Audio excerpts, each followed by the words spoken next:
$22.7 million, and the maximum they could receive is $22.6 million plus change. But why wouldn't the Pelicans be able to just take Chris Middleton and Malcolm Brogdon? So, yes, it would work. Adding Chris Middleton along with Dellavedova would make that trade work almost perfectly, actually. They'd make them just under what the Pelicans could receive. However, I really feel that the Bucks would be able to hold back on including Middleton for the fact that the Pelicans would simply want something back for DeMarcus Cousins, and there wouldn't be many other options around the league to make a trade like this work. If I am the Pelicans, the way I look at this is I am probably giving out the most talented player in this draft. And if I'm only getting back Dellavedova, who I believe is garbage, you're giving me John Henson, who I don't believe he's done much. What was the other third player? Malcolm Brogdon. Malcolm Brogdon, who's a good player. But unfortunately, one of the problems with New Orleans is they have 2 point guards, plus maybe Rajon Rondo, right? So I don't believe that this is a trade that if I'm the Pelicans, I'm going to agree to. If I'm going to be giving up DeMarcus Cousins, I want some more value. Now, I understand the Pelicans are in a situation where the only way they can get better is by moving DeMarcus Cousins. But I don't see how this makes them much better. Do I like the young assets in this deal? Sure. Pelicans don't have time for that, right?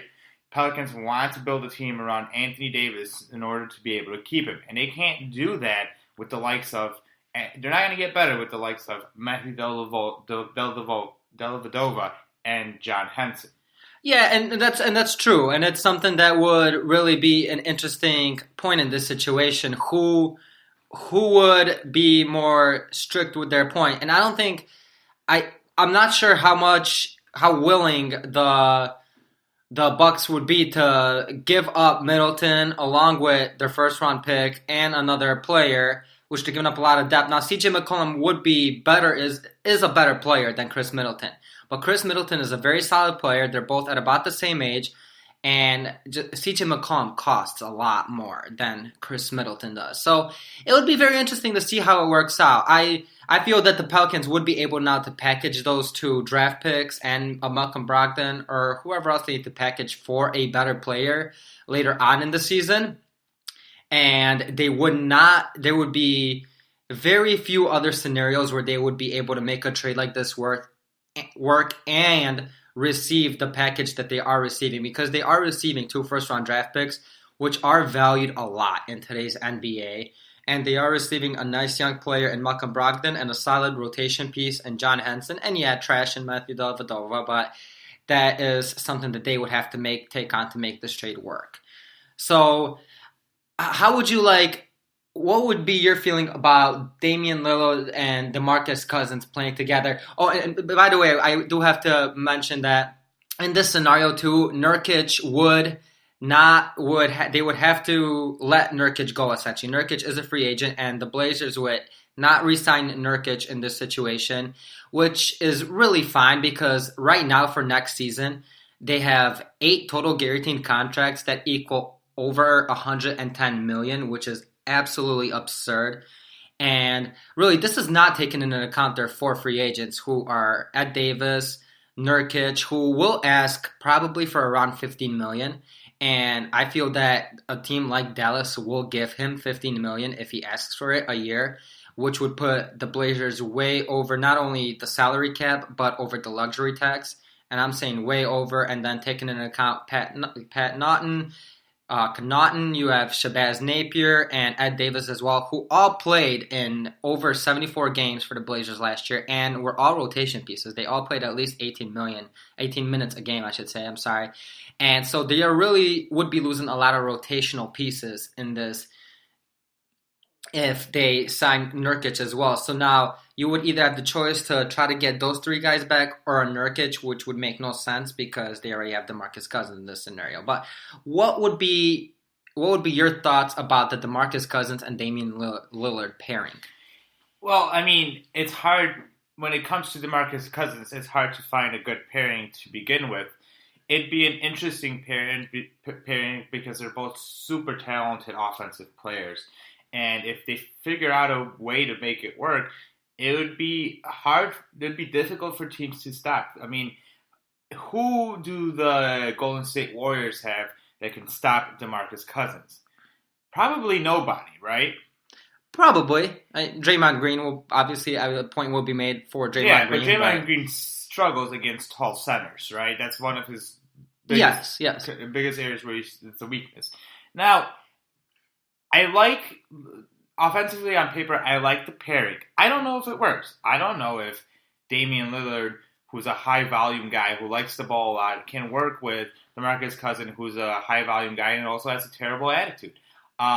Maybe it does, though. Maybe there's something that you like about each other and they figure it out and it's a good pairing. I do think the Blazers have to make a move. I do think that the CJ McCollum and Damian Lillard the pairing has gotten to its limits. It's not going to get any better. It's not going to take the team past, Golden State, past Houston. So I do believe they have to try something new. And if that means you take on DeMarcus Cousins, that means you try it and see what happens.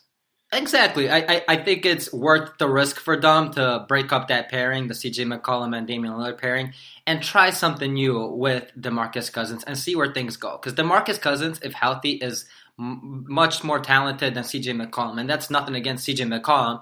That's just really stating the case for DeMarcus Cousins. And to answer your previous question about the Warriors, Dwight Howard.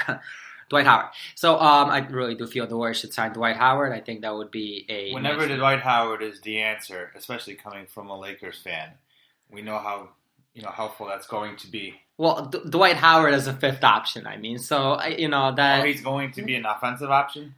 He could finish around the basket, and that's all they really need out of him if they sign him. Okay. He would be needed, barely needed on the offensive end, and then provide something on the defensive end. But that's a point for another day. So we're gonna move on now to our second trade for the Milwaukee Bucks, and this one involves their own free agent, another sign and trade. Wait, can we just go back and just say that I do like the pairing of CJ McCollum with Giannis, though. I think. Well, we could discuss that later when we get everything together with our entire roster. And so our second trade is a sign and trade, two sign and trades actually, but two players being signed and traded for each other, which I really do feel that the sign and trade will be used more often this offseason than it has been in the past. It's hard to make sign and trades work because of the base year compensation where the outgoing salary, the new team that is receiving the player has to take on the full salary, while the team sending out the player only could receive half of that player's salary, 125% of half of that salary. So it is really hard to make them work. However, this year there are not a lot of teams that have cap space. Therefore, we might see the return of sign and trades. There might be a few more sign and trades this year than there has been in the past. And this one is really, the Bucks do send out Jabari Parker, and they do not get in return what Jabari Parker is worth. However, this really helps them out in their financial situation because of the fact that Jabari Parker will probably receive somewhere around $18 million. We're working on the assumption that Jabari Parker receives $18 million a year, which he's probably going to ask for about $20 million a year, and some team will say, let's negotiate. Here's $18 million a year over anywhere between 3 and 4 years. Now, in a sign and trade, the player's contract has to be for at least 3 years, and that's fair for Jabari Parker. Jabari Parker should get 3 years, somewhere between about 3 to 4 years and $18 million. So he is being signed and traded to the Utah Jazz for Derek Favors, who is also a free agent and is being signed and traded to the Bucks. Now, let me explain to you how the financial situation will work here, okay? So it works for the Bucks because now, since we're working on the assumption that Jabari Parker is being signed for $18 million a year, which half of that is $9 million. And since you could receive, the Bucks in this scenario could receive 125% of $9 million, which is $11,250,000 plus 100,000. So it's 125% plus 100,000. So really they could give Derek Favors 11,350,000, which really Derek Favors probably on a 1-year deal could receive more money from another team or even on a 2-year deal. However, since he is being signed and traded, the Bucks are guaranteeing that his contract is at least $3 million, which the long-term comfort would really probably sway him to agree to be signed and traded to the Bucks for that amount of money. Plus the fact that he would be playing with Antetokounmpo and would have a good chance to win would really probably sway him to come to Milwaukee and play on a longer term contract, either 3 to 4 years, whatever. If they have to give him that 4th year, they give him a 4th year. And also, now Jabari Parker's situation, he's receiving $18 million. So now Utah is taking in more money than they're sending out. However, Utah's situation is a little different because of the fact that they could open up the cap space to bring in Jabari Parker in this trade. Now, the point will also be made that, yes, they could sign him. They could theoretically sign him flat out for the $18 million. They could sign him to an offer sheet. However, that would provide Milwaukee with a chance to match it, which they probably would, because I don't feel that they would give up Jabari Parker for nothing. So in this scenario, instead of signing him to an offer sheet, two teams just agree to swap power forwards. And even though the Bucks aren't getting back in return the same talent, they are saving money in this scenario. So what is your feeling about how Derek Favors would fit in Milwaukee? And let's skip on that. And what is your feeling about how Jabari Parker would fit with the Utah Jazz? Well, I think the reason why Utah Jazz would take a look at this deal is because Jabari Parker is still young, all right? And he still hasn't reached his full potential. Obviously, injury issues have plagued him, right? So there is a risk here. And Derek Favors, who is usually coming off the bench for Utah, has shown that he fits their system well. I think Jabari Parker is a great offensive player, so one of the things that Utah has missed is another scorer. Maybe Jabari Parker comes off the bench, right? Maybe he's like the second unit guy who comes in, gets some buckets, and then, goes back down. He doesn't play much defense, but I think his scoring would help the Jazz. I think the Jazz need a way to get better, so I think Jabari Parker kind of fits that. I think Quinn Snyder's a really good coach, and Quinn Snyder can figure out good ways for Jabari Parker to be able to score in Utah. So, yeah, I see the Utah being in for this deal, especially since Derek Favors has pretty much hit his potential already, right? He's not going to get better. You know what you're getting back from Derek Favors. And, it's not the same scoring ability that Jabari Parker is. Yes, he's a better rebounder, Derek Favors is. Yes, Derek Favors is a better defender. But Jabari Parker is going to give you guys some points, which is something that Jazz need. Yeah, so same, I agree. I feel that the Jazz do need another scorer alongside Donovan Mitchell. They have a very good defensive team. They have they don't have much scoring other than Donovan Mitchell. However, they have a few 3-point shooters in Jay Crowder. Ricky Rubio's a solid offensive player, but that's it. Ingles is a good shooter. There we go. I forgot his name, but yeah, Ingles is a good shooter. They just drafted Grayson Allen, who could be a nice supplemental player alongside Donovan Mitchell. But to your point about who's the player they're trading away? Favors. Favors, yeah. To your point about Favors, he's a nice supplemental player to Rudy Gobert, and he provides nice backup minutes to Rudy Gobert. However, Jabari Parker would be an excellent complementary player alongside him. Rudy Gobert finishes around the basket and is a real good defensive player. And Jabari Parker is a pure scorer and not as good on the defensive end, and they would work very well alongside each other theoretically, at the very least.